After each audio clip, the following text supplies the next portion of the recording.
The bidding started at $50,000, and I was standing on a platform in a red dress I had never asked to wear, surrounded by men with hungry eyes who saw me not as a person, but as a commodity to be bought and sold. My name is Elena Rosewood. I'm 19 years old, and this is the story of how I was auctioned off to pay my father's gambling debt and how the man everyone called a crippled invalid stood up from his wheelchair, chose me, and changed everything I thought I knew about power, cruelty, and what it means to be free. But before I tell you what happened that night, I need you to understand how I got there, because the truth is, my nightmare didn't start with the auction. It started 3 months earlier on an ordinary Tuesday morning when I woke up believing I still had a future. I was a sophomore at Clearwater Community College, studying graphic design and working part-time at a coffee shop called The Daily Grind. And for the first time in my life, I actually felt like things were looking up. My father, Vincent, had been sober for 6 months after years of drinking and gambling away every dollar we had. And my mother died when I was 12, so it had always been just the two of us in our tiny apartment on the east side of the city. That Tuesday morning, I remember making breakfast, eggs and toast, because that's all we had in the fridge, and my father came into the kitchen looking pale and sweating. "Elena, honey, I need to talk to you," he said, and I noticed his hands were shaking. I thought maybe he was sick, maybe he needed to go to the hospital. "Dad, what's wrong? Are you okay?" I asked him. And he couldn't even look at me. He sat down at our scratched-up kitchen table and put his head in his hands. "I made a mistake, Elena. A really big mistake." My stomach dropped because I recognized that tone. I had heard it before.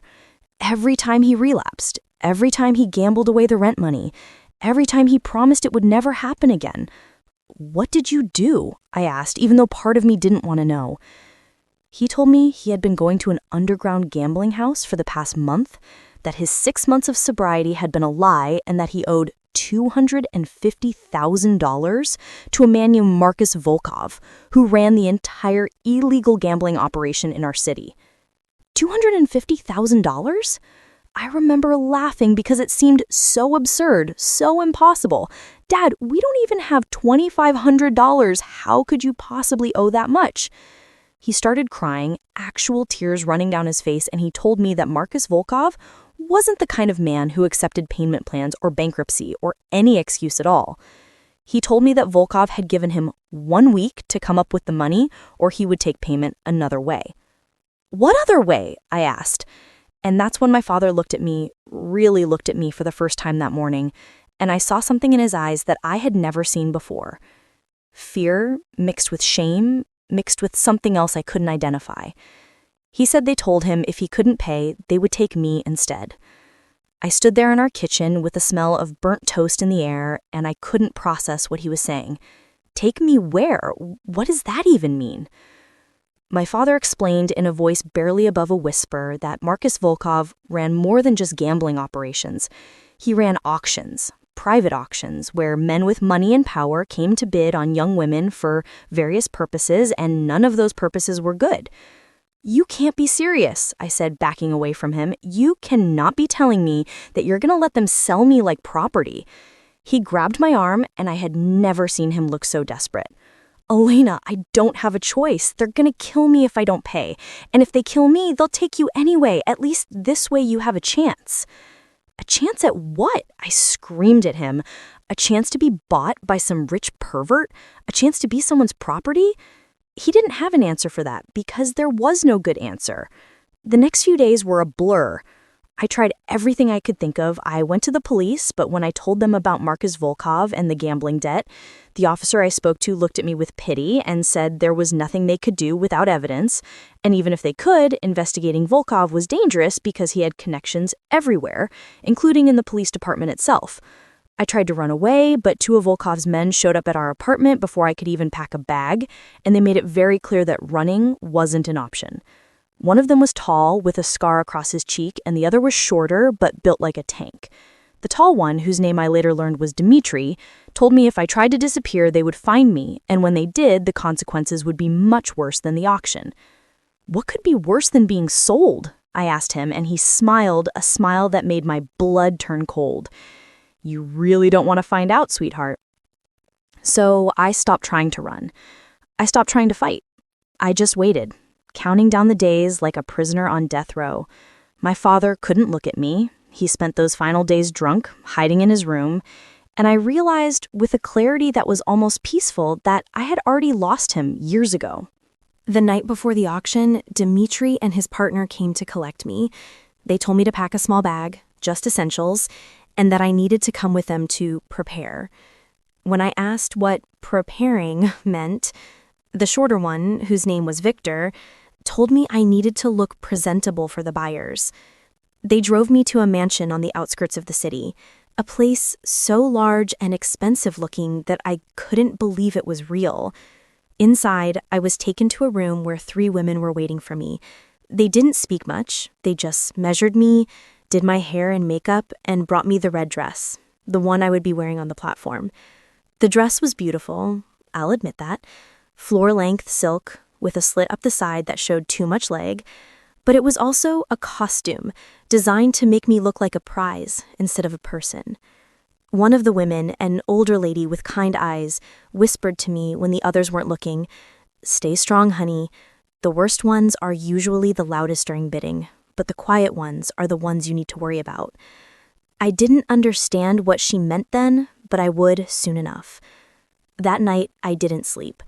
I lay in the bed they provided in a room that was probably meant to feel luxurious, but felt like a prison, and I thought about my mother.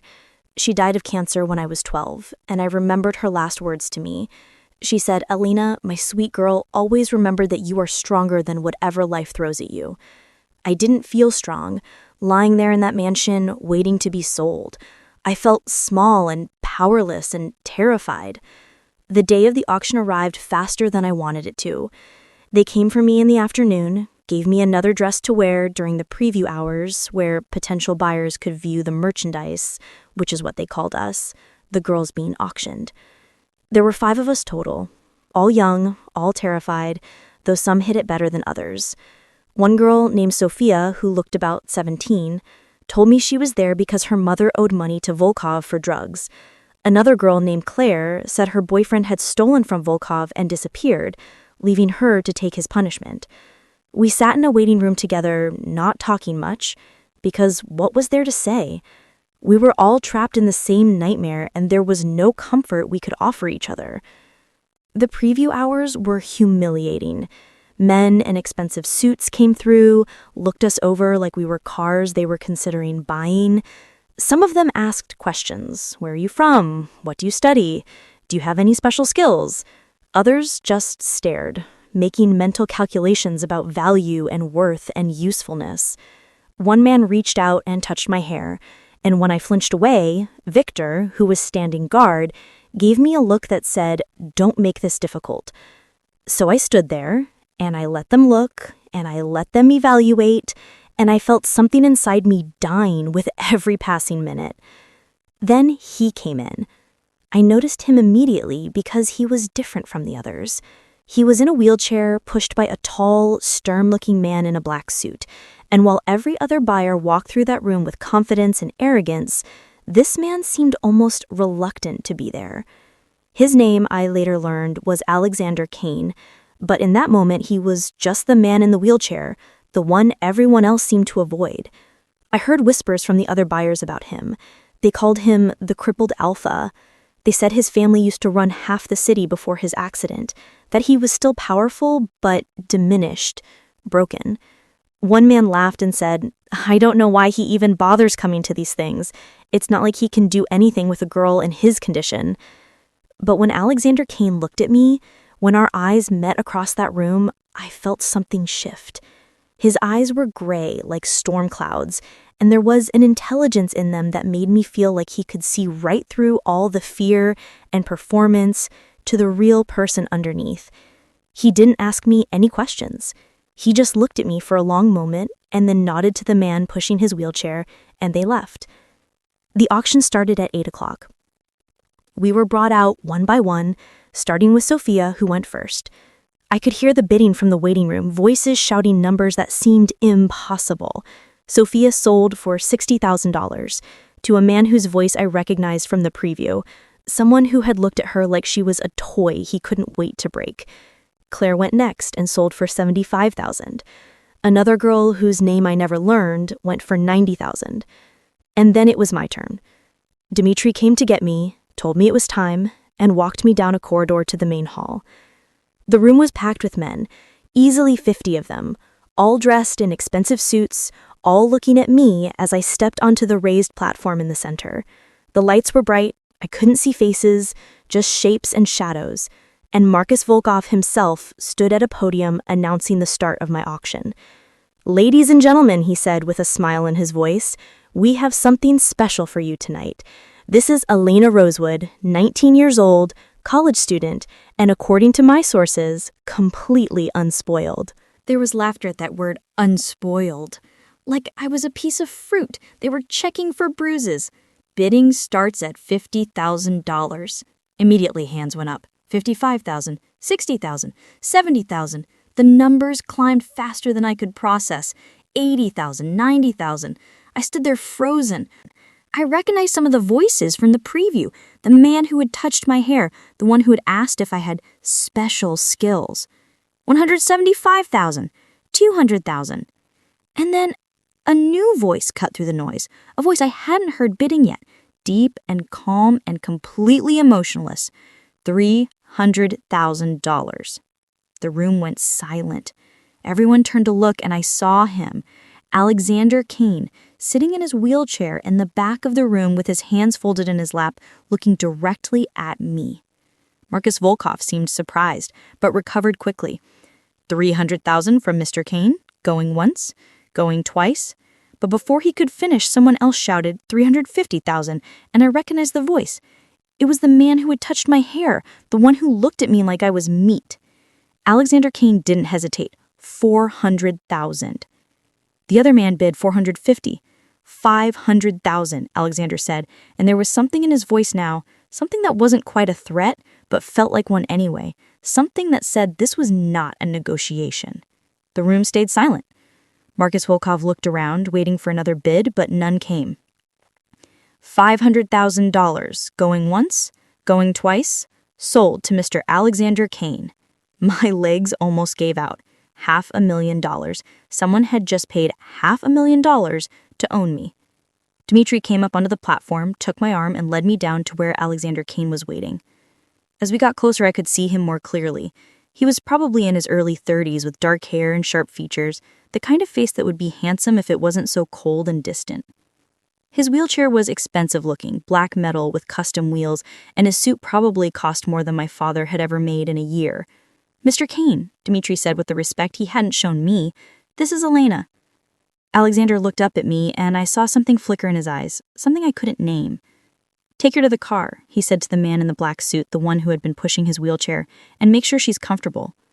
The man whose name I would learn was Benjamin, nodded and gestured for me to follow him. As we walked away, I heard Alexander talking to Marcus Volkov, making arrangements for payment, transfer of ownership, and I felt sick because that's what I was now, property being transferred from one owner to another. Benjamin led me out of the mansion to a black luxury car waiting in the circular driveway.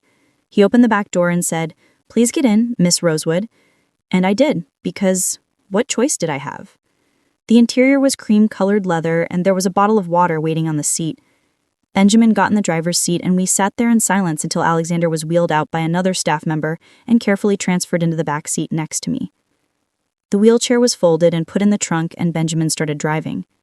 "Where are we going?" I asked, my voice barely above a whisper. "To my estate," Alexander said, not looking at me, staring at the window at the city lights passing by. "What happens when we get there? What do you want from me?" He turned to look at me then, and I saw something in his expression that I didn't expect. Exhaustion. "Nothing," he said. "You'll have your own room, your own space. I won't touch you. I won't ask anything of you." I stared at him, not understanding. "Why would you pay $500,000 for me if you don't want anything?" "Because," he said, turning back to the window, "someone needed to get you out of there, and I happened to have the money to do it." I didn't believe him. I couldn't believe him. Men like him, men with power and money, didn't just save people out of the goodness of their hearts. But as we drove through the city toward wherever his estate was, I felt a tiny spark of something I hadn't felt in weeks. Hope. Maybe it was foolish, maybe I was just trading one prison for another, But for the first time since my father had told me about the debt, I thought maybe, just maybe, I might survive this. The estate when we arrived was even more impressive than Volkov's mansion. It sat on what looked like several acres of land surrounded by high walls and security gates. The house itself was modern, all glass and steel and sharp angles, lit up against the night sky like something out of a magazine. Benjamin pulled the car into a garage that held at least 6 other vehicles and then helped Alexander back into his wheelchair. "Miss Rosewood," Benjamin said to me, "if you'll follow us, I'll show you to your quarters." Your quarters. Like I was a guest instead of property. We entered through a side door into a long hallway with marble floors and expensive art on the walls. Everything about the house screamed money, old money, the kind that had been accumulating for generations. Benjamin pushed Alexander's wheelchair, and I followed behind, feeling completely out of place in my red auction dress. We went up an elevator to the 2nd floor and down another hallway until Benjamin stopped at a door. "This will be your room," he said, opening it. The room inside was larger than my entire apartment had been.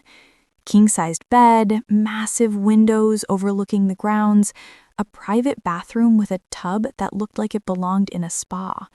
There were clothes already hanging in the closet, women's clothes in what looked like my size.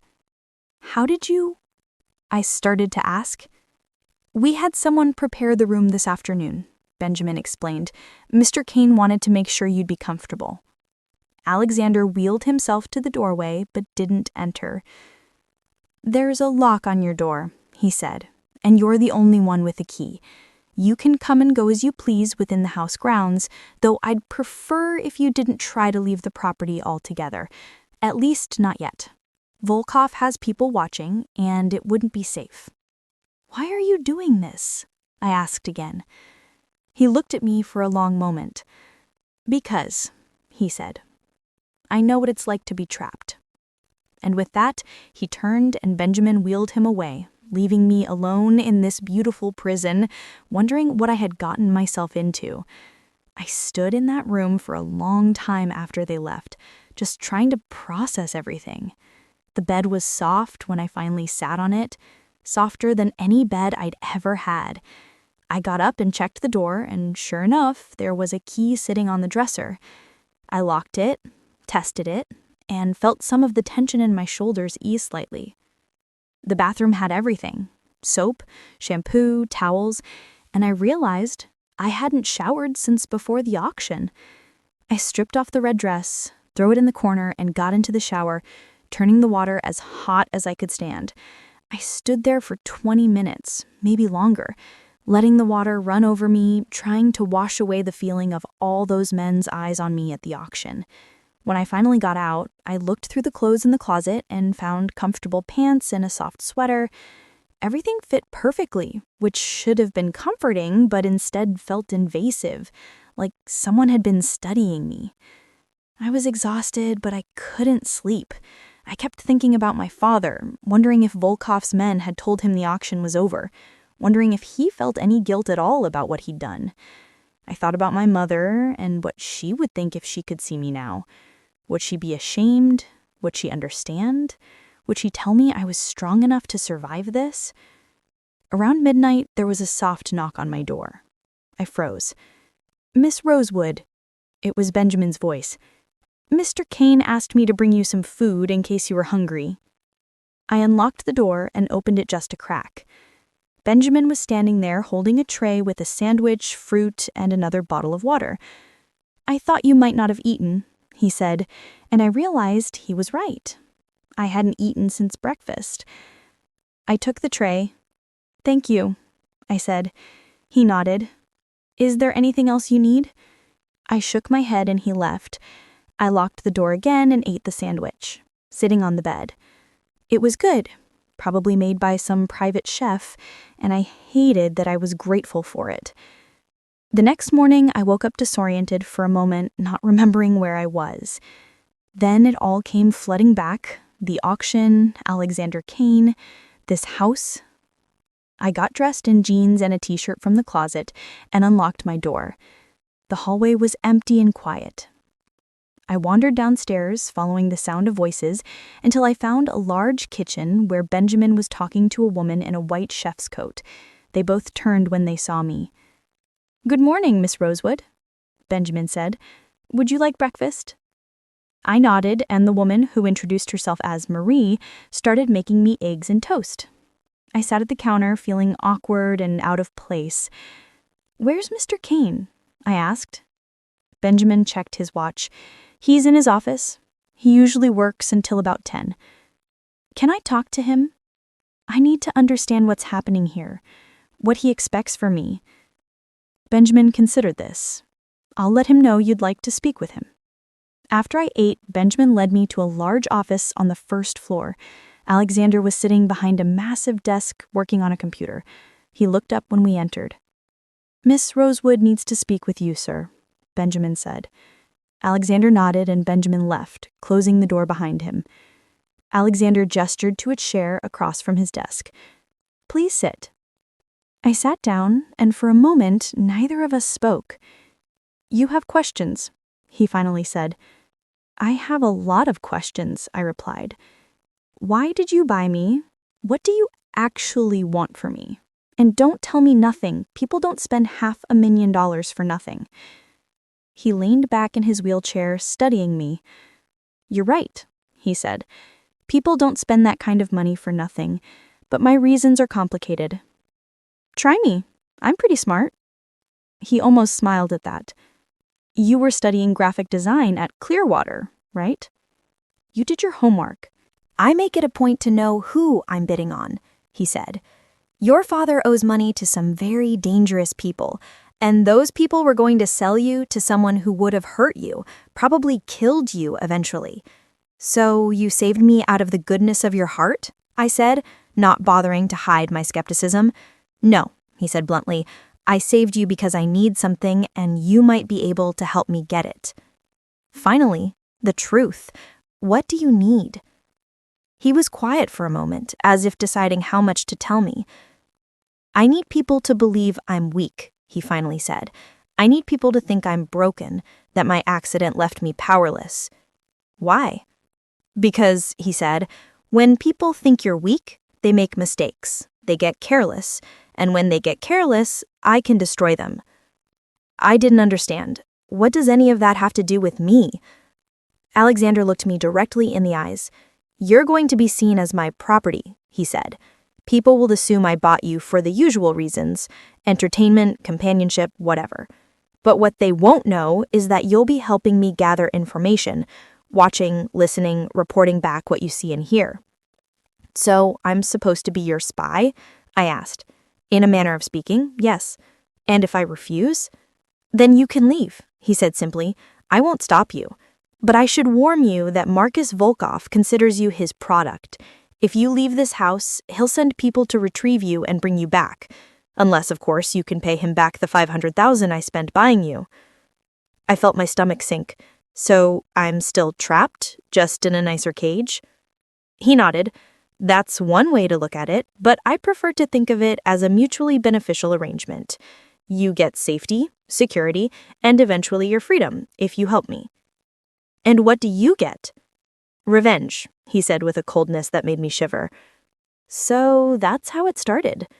I agreed to his arrangement because what choice did I have? I was trapped between Marcus Volkov, who saw me as merchandise, and Alexander Kane, who saw me as a tool.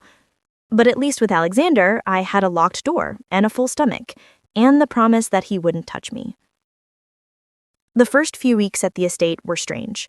Alexander kept his distance. He spent most of his time in his office working on things he didn't explain. Benjamin and the other staff treated me politely, but formally, like they weren't sure what to make of me. I had free reign of the house and grounds, but I couldn't leave, and there were always security guards watching, though they tried to be discreet about it.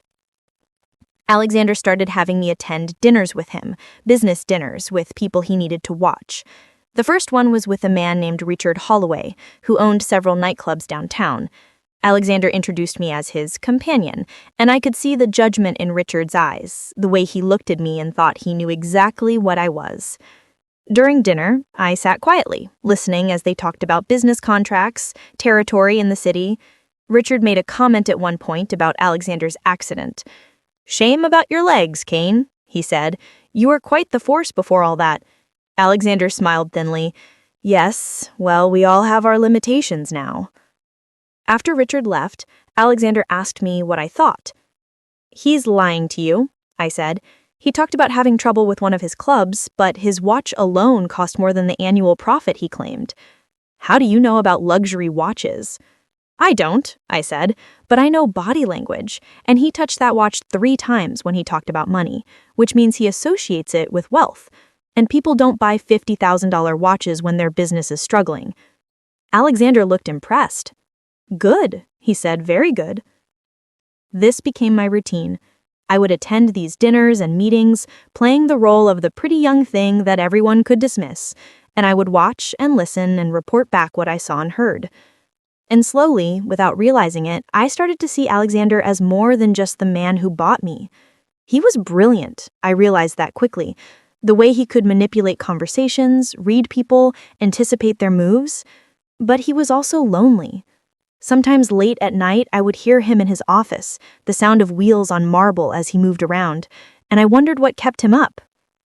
One night, about a month after the auction, I couldn't sleep either, so I went downstairs to the kitchen to get water. Alexander was there, sitting at the counter in the dark. I almost turned around, but he had already seen me. "Insomnia?" he asked. "Something like that," I said. "Is it okay if I get some water?" "It's your house too," he said. I got a glass from the cabinet and filled it from the tap. We sat in silence for a while, and then I asked the question I had been wondering since the night he bought me. "What happened to you? Why are you in the wheelchair?" He was quiet for so long I thought he wasn't going to answer. "Car accident," he finally said. 3 years ago, someone tampered with the brakes, killed my driver, and left me paralyzed from the waist down." "I'm sorry," I said, meaning it. He shrugged. "It is what it is." "Was it Volkov?" I asked. "No," he said, "but it was someone in his network. Someone who wanted my family's territory and thought taking me out would make it easier to take." "Did they succeed?" "At taking the territory? Yes," he said. "At killing my spirit? No." I sat down at the counter across from him, and in the dim light I could see the exhaustion on his face, the weight he was carrying. "Can I ask you something personal?" I said. He nodded. "Why don't you just kill them? Kill Volkov and whoever tried to kill you?" "Because," he said, "revenge isn't just about ending someone's life. It's about taking everything from them, the way they tried to take everything from me. I want them to lose their power, their money, their reputation. I want them to watch their empires crumble. And then, maybe then, I'll kill them." There was something terrifying about the certainty in his voice, but also something I understood. He had been hurt, betrayed, left for dead, and now he was going to make sure everyone who wronged him paid for it. We talked for another hour that night, about nothing really. Books we'd read, movies we'd seen, normal things that felt strange to talk about given our circumstances. When I finally went back to bed, I realized that for the first time since the auction, I had felt almost normal.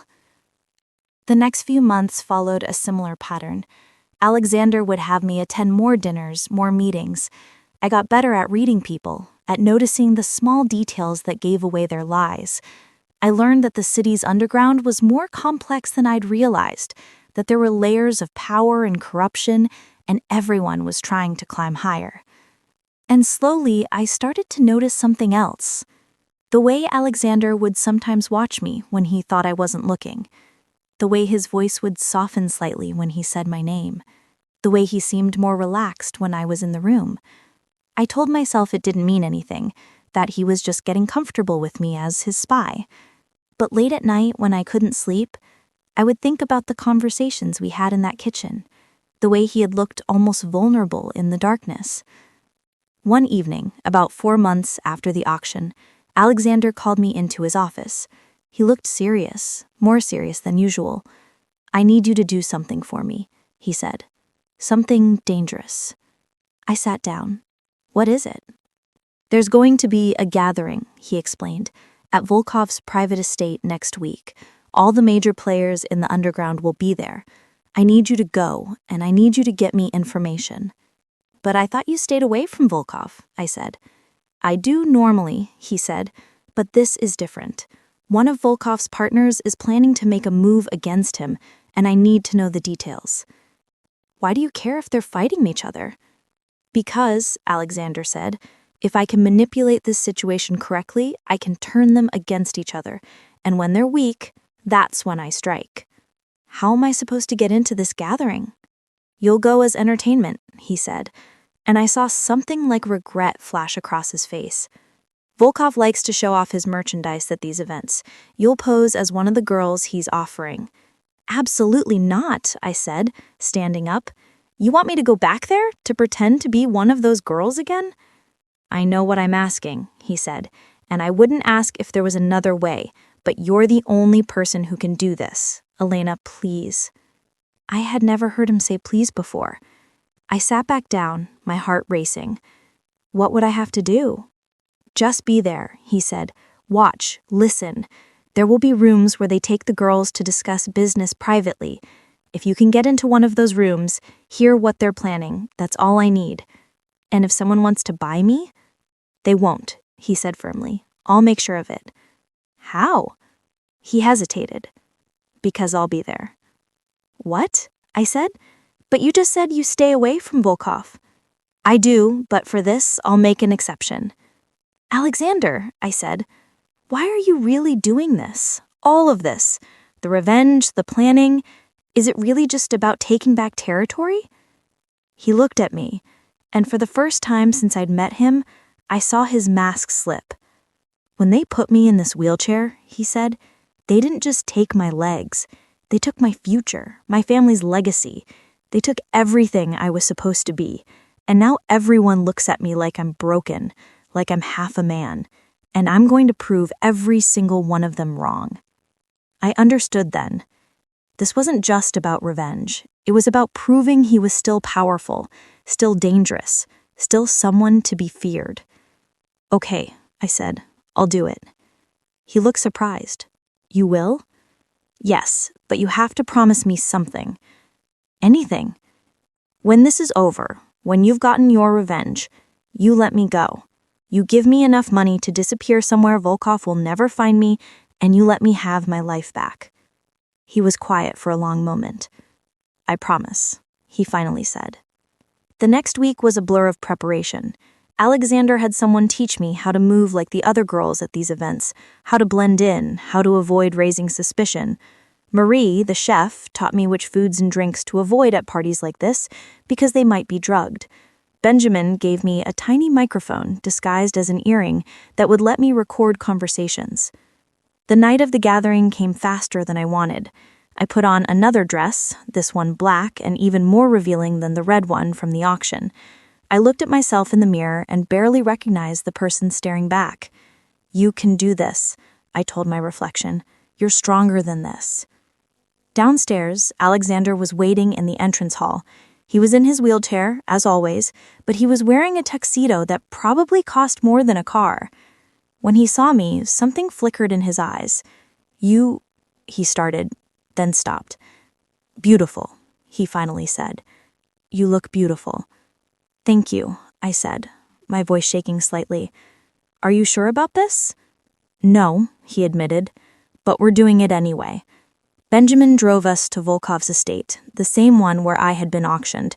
Walking back into that building made my skin crawl, made every instinct scream at me to run. But I kept walking, kept my head up, kept pretending I was brave. Inside, the main hall was transformed from an auction house into something that looked like a high-end party. There were maybe 100 people there, men in expensive suits, women in expensive dresses, and in the corners, the girls like me, the ones who were there to be looked at and evaluated and used. Volkov spotted us immediately and came over with a smile that didn't reach his eyes. Mr. Kane, he said, what a surprise. I didn't expect to see you here. Business brings me everywhere, Alexander replied coolly, even to places I'd rather not be. Volkov's eyes slid to me, and I saw recognition. Ah, yes, the girl you bought. Quite the investment. The best ones usually are, Alexander said. with a possessive edge to his voice that made Volkov chuckle. "Well, enjoy the evening," he said, before moving on to greet other guests. Alexander looked at me. "Time to work," he said quietly. "Remember what we talked about." I nodded and moved away from him into the crowd. For the next hour, I played my role. I smiled when men looked at me, I laughed at their jokes, I let them think I was exactly what I appeared to be. And I listened. I heard conversations about shipments and territories, about bribes paid to city officials, about plans to expand into new neighborhoods. And then I heard something that made my blood run cold. 2 men were standing near the bar, and one of them was talking about Alexander. "That cripple Kane thinks he's still relevant," one of them said. "But after tonight, he won't be a problem anymore." "What do you mean?" the other asked. The first man lowered his voice. "We've got someone inside his organization, someone close. Tonight, while he's here, we're hitting his warehouses, his accounts, everything. By morning, he'll have nothing."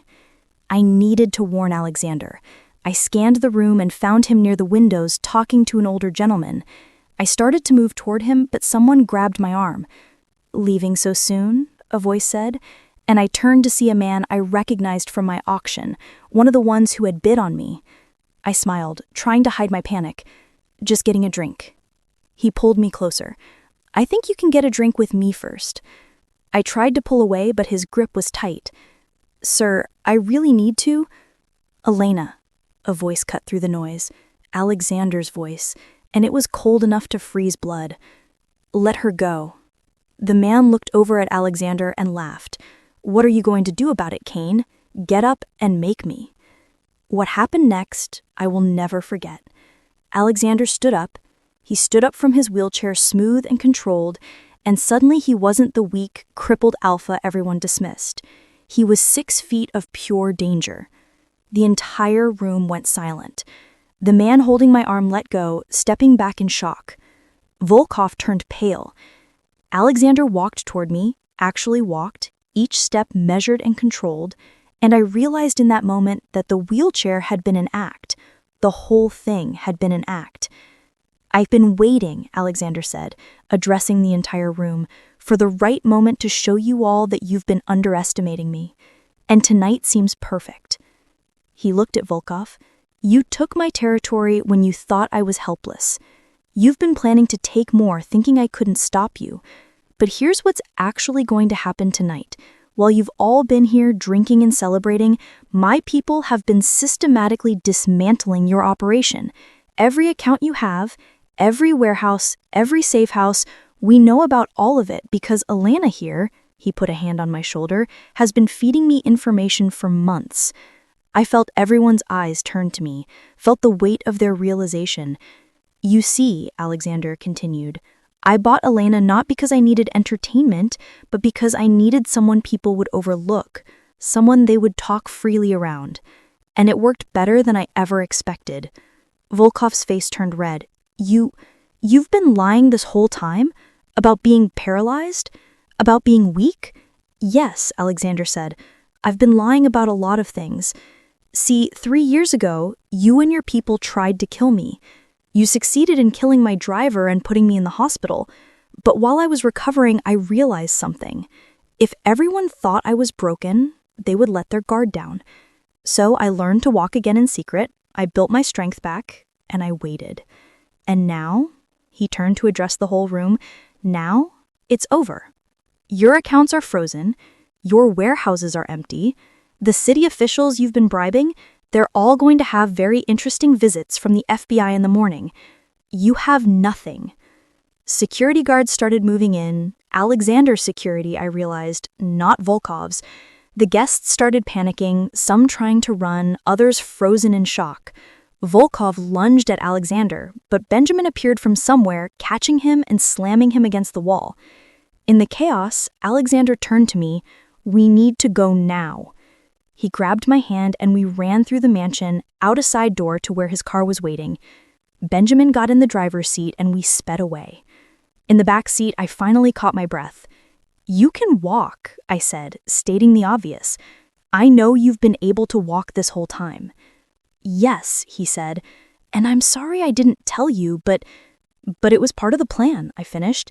You needed everyone to believe you were weak, including me. Not just you, he said. Everyone. The fewer people who knew the truth, the better. I felt betrayed, but also I understood it. Everything he had done, every manipulation, every lie had been building to this moment. We drove back to his estate in silence. Once inside, Alexander finally turned to me. I know you're angry, he said, but I need you to understand. I am angry, I interrupted. You used me. You made me think I was just another one of your tools. You were never just a tool, Elena, he said, stepping closer, his eyes intense. You were part of this, yes, but somewhere along the way you became more than that. What are you talking about? I'm talking about the fact that over these past few months, I've started to... He stopped, running a hand through his hair. I've started to care about you. More than I should, more than is smart. I stared at him, not knowing what to say. You bought me, I finally said. You paid $500,000 to own me. I bought you to save you, he corrected. To get you away from people who would destroy you. And yes, I used you to get my revenge, but Elena, he took my hand, I never meant for this to happen. For what to happen? For this, he said, gesturing between us. For me to start thinking about you every moment of the day. For me to worry about your safety. For me to realize that when this is all over, the last thing I want is for you to disappear. I pulled my hand away. You promised me. You promised that when this was over, you'd let me go. I know, he said, and I will if that's what you want, but I'm asking you to consider staying. Not as my employee or my spy or my anything, just as someone who chooses to be here. Why would I choose to stay? I asked, my voice breaking. You lied to me. You used me for months. Because, he said, despite everything that's happened, I think you might feel the same way I do. I wanted to deny it, to tell him he was wrong, but I couldn't, because somewhere over these past few months, I had started to care about him too. I had started to look forward to our late-night conversations, to the way he listened when I talked, to the small moments when he let his guard down. But none of that changes what happened, I said. You still bought me. I'm still just... You're not property, Elena, he interrupted. You were never property to me. Then what am I? He stepped closer until we were inches apart. You're the person who saved me, just as much as I saved you. I didn't know what to say to that, so I didn't say anything. I just stood there looking at him, and for the first time since the auction, I felt like I could breathe. The next morning, the news was everywhere. Marcus Volkov's arrest, the dozens of other arrests of people in his organization, the massive FBI raid that had dismantled one of the city's biggest criminal operations. Alexander's name was in the news too, but not as a victim, as the person who had orchestrated the whole thing, who had spent 3 years planning and executing the perfect revenge. I sat in the kitchen, reading the articles on my phone, and Alexander came in, walking now without any pretense of being in the wheelchair. "Morning," he said. "Morning," I replied. "So what happens now?" "Now," he said, pouring himself coffee, "we rebuild. I'm taking back the territory that was stolen from my family, cleaning up the corruption. It's gonna take time."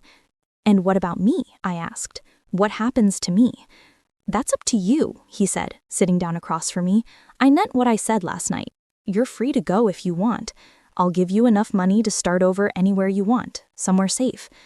"Or," I said slowly, "or I could stay." He looked at me, hope flickering in his eyes. "You'd want to stay?" "I don't know," I admitted. "I'm still angry about the lies, about being used, but I also understand why you did it, and I stopped, not sure how to continue. "You what?" he prompted gently. "I think I've started to care about you too," I finally said, which is probably the most messed up thing that could happen given how we met. "Maybe," he said with a small smile, "or maybe it's exactly what was supposed to happen." "So, what would staying look like?" I asked. He thought about it. "It would look like whatever you want," he said. "You could work with me, help me rebuild. Or you could go back to school, finish your degree, or you could do something else entirely. The point is you'd have choices, real choices." "And us?" I asked. What would we be? Whatever we want to be, he said. There's no script for this, Elena, no rules. We figure it out as we go.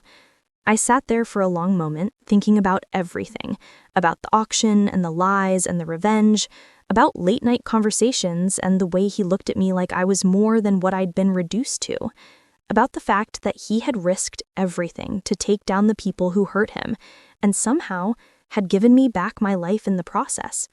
Okay, I finally said, I'll stay, but on one condition. Name it. You never lie to me again, I said, no matter how much you think it's for my protection or for the greater good. If we're doing this, we do it with honesty. He reached across the table and took my hand. I promise, no more lies. And so I stayed, not because I had to, but because I chose to. It took time for me to fully trust him again, and there were days when I wondered if I was making a mistake. But slowly, over weeks and months, we built something real. Alexander kept his promise about honesty. He told me everything about his plans, about his family's history, about the guilt he carried for the people who had been hurt because of him. I told him about my mother, about growing up with an addict father, about the dreams I'd had before everything fell apart. He funded my return to school, and I finished my graphic design degree. I even started freelancing, designing brands for the legitimate businesses Alexander was building. We became partners in every sense of the word. And somewhere along the way, I fell in love with him. Not with the man who had bought me at an auction, but with the man who stayed up late drawing up plans for community centers in the neighborhoods his family used to control, with the man who remembered how I took my coffee, with the man who looked at me like I hung the moon. 6 months after the night at Volkov's estate, Alexander took me to dinner at an expensive restaurant overlooking the city. We had never really been on a proper date. Everything before had been business or survival or planning. But this was different. This was just us. Over dessert, he reached across the table and took my hand. Elena, he said, I know how we started was unconventional. That's one way to put it, I said with a smile. But I need you to know, he continued, that every day I'm grateful that I walked into that preview room and saw you, that I had the money to outbid everyone else, not because I owned you, but because it meant you're here now, safe, and choosing to be with me. I squeezed his hand. I'm grateful too, I said, even though I wouldn't recommend your method of meeting people. He laughed, and it was a real laugh, not the cold, calculated ones he used in business. I love you, he said simply. I'd never heard him say it before, and hearing it now, in this moment, felt like everything clicking into place. I love you too, I replied. He pulled something from his pocket, a small box. I'm not asking you to marry me, he said quickly, at least not yet, but I want you to have this. He opened the box, and inside was a key. What's this the key to? To everything, he said. To the estate, to my accounts, to my life. I want you to have equal access to it all, because you're not my property, Elena. You're my partner. I took the key, feeling tears prick at my eyes. This is the strangest relationship I've ever been in, I said. He smiled. Me too, but I wouldn't change it for anything. Neither would I admitted. We left the restaurant and drove back to the estate that had become our home. That night, lying in bed, I thought about the journey that had brought me here. From a terrified girl on an auction platform to a woman who had reclaimed her power and found love in the most unexpected place. I thought about my mother's words about being stronger than whatever life throws at you. I had survived the auction, survived being bought, survived being used as a pawn in someone else's revenge plot. And somehow I had come out the other side, not broken, but stronger. Alexander was asleep next to me, his arm around my waist, and I felt safe in a way I never had before. The next morning, I woke up to find Alexander already awake, looking at me. What? I asked. Nothing, he said. Just thinking about how lucky I am. You're getting sentimental in your old age, I teased. Maybe, he admitted, but I'm okay with that. We got up and started our day. Alexander had meetings about the new community center he was funding, and I had a client call about a logo design. It was normal, ordinary, and perfect. That afternoon, while Alexander was in his office, I went for a walk around the grounds. The gardens were beautiful this time of year, full of flowers and the smell of fresh grass. I found myself at the edge of the property, looking out at the city beyond the walls. I thought about my father, about whether he knew what had happened. Benjamin had told me a few weeks ago that Vincent had died of liver failure a month after the auction. Part of me felt guilty that I hadn't been there, but a larger part of me felt relief. He had made his choices, and those choices had led to the auction. But they had also inadvertently led me here, to this life I was building. I heard footsteps behind me, and turned to see Alexander walking toward me. "You okay?" he asked. "Yeah," I said. "I was just thinking." "About?" "About how everything could have been different," I said. "If someone else had bought me at that auction, if you hadn't been there." "But I was there," he said, reaching for my hand, "and I'd do it again 1,000 times over."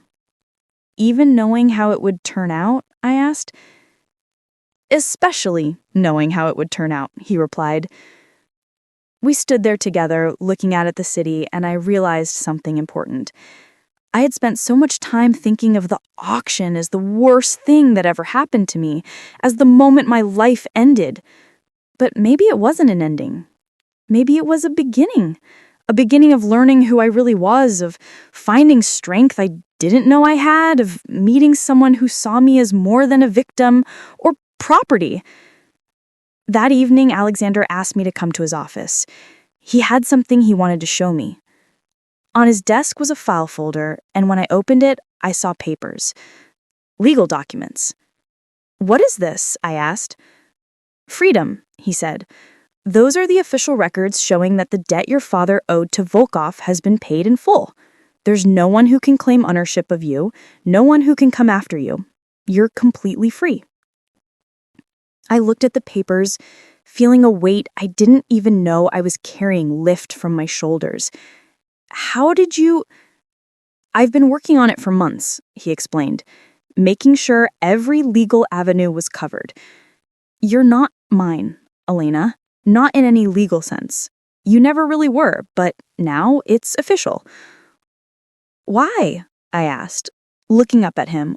"Why go through all this trouble?" "Because," he said, "I need you to know that when you choose to be here, it's a real choice. Not something forced on you by circumstances or fear or obligation." I set the papers down and walked around the desk to where he was standing. I pulled him into a kiss, and when we broke apart, I said, "I choose you, not because of papers or debts or any of that. I choose you because of who you are and who we are together." "Good," he said, smiling, "because I choose you too."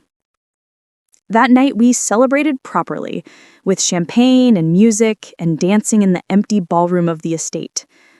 Alexander swept me across the floor, and I laughed, remembering that this was the man everyone had thought was paralyzed. "You're full of surprises," I told him. "You have no idea," he said. The months that followed were some of the happiest of my life. I finished my degree with honors and started my own design company. Alexander continued his work rebuilding his family's legitimate businesses and funding projects in the community. We traveled, too, places I had only ever dreamed of seeing. Paris, Tokyo, Sydney. Alexander would hold my hand on the plane and tell me about the cities, about their history, their culture, and I would listen, feeling grateful for every moment. We fought sometimes, too, about his tendency to work too much, about my tendency to bottle things up, about money and plans and the future. But we always talked through it, always came back to each other. One night, about a year after the auction, I couldn't sleep, so I went downstairs to the kitchen, just like that first night. And just like that first night, Alexander was there, sitting at the counter in the dark. "Couldn't sleep?" he asked. "No," I said. "Too much on my mind." He patted the seat next to him. "Want to talk about it?" I sat down and we talked, like we always did, about everything and nothing, about the past and the future, about fear and hope and love. And I realized that this was what I had been missing my entire life. Not wealth or security or even freedom. What I had been missing was someone who saw me, really saw me, and chose me anyway. Someone who had walked into the darkness of an auction house and decided I was worth saving. Someone who had given me the tools to save myself. Alexander reached over and took my hand. "You know what's funny?" he said. "What?" "A year ago, I thought I knew exactly what I was doing. I thought this was all about revenge, about proving a point. But somewhere along the way, it stopped being about them and started being about us." "When did you realize that?" I asked. "The night of the gathering at Volkov's estate," he said. "When I stood up and saw the look in your eyes, I realized in that moment that I didn't just care about taking them down, I cared about protecting you, about making sure you were safe and happy. And I knew then that I'd already gotten my revenge, not by destroying them, but by finding you." I leaned my head on his shoulder.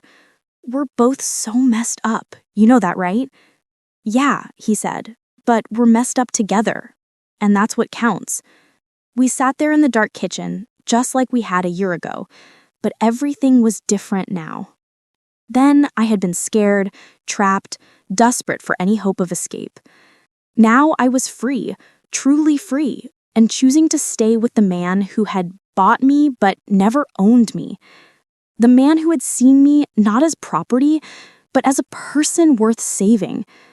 The man who had taught me that strength isn't about never being trapped, it's about finding your way out, and maybe finding someone worth staying for in the process. Later that night, lying in bed, I thought about everything that had happened, from the auction to this moment, from being sold for $500,000 to choosing freely to be here. It was a journey I never would have chosen, but one that had somehow led me to exactly where I needed to be. Alexander's arm was around me, his breathing even and steady in sleep. I looked at him in the moonlight, streaming through the windows, and felt a surge of love so strong it almost hurt. This man, this complicated, manipulative, brilliant man who had orchestrated months of revenge and deception, had also given me back my life. Not by setting me free immediately, but by giving me the tools and time and space to free myself. Maybe that's what love is, I thought as I drifted off to sleep. Not someone swooping in to save you, but someone who stands beside you and helps you save yourself. Someone who sees all your broken pieces and doesn't try to fix them, but helps you put them back together in a new pattern. Someone who bids $500,000, not to own you, but to give you a chance at choosing your own life. I fell asleep that night with a smile on my face, and for the first time in longer than I could remember, I didn't have nightmares. I dreamed instead of the future, of all the choices still ahead of me, and of the man who had given me the freedom to make them. The auction had been meant to be my ending, but it had turned into my beginning. And now, months later, I finally understood what my mother had meant when she told me I was stronger than whatever life throws at me. Because I had been thrown into darkness and desperation, and I had not only survived but found a way to thrive. And maybe that's the real story here, not about a girl who was auctioned and bought, but about a woman who was underestimated by everyone who looked at her, saw only a victim, only property, only a pawn. A woman who took that underestimation and turned it into power, who played the role she was given until she could write her own script, who fell in love with someone just as broken and determined as she was. At 19, I stood on an auction platform in a red dress, believing my life was over. But I was wrong. My life was just beginning. And the man in the wheelchair, who everyone called weak and broken, he stood up for me in more ways than one. Did you like my story? And which city are you listening from? Let's meet in the comments.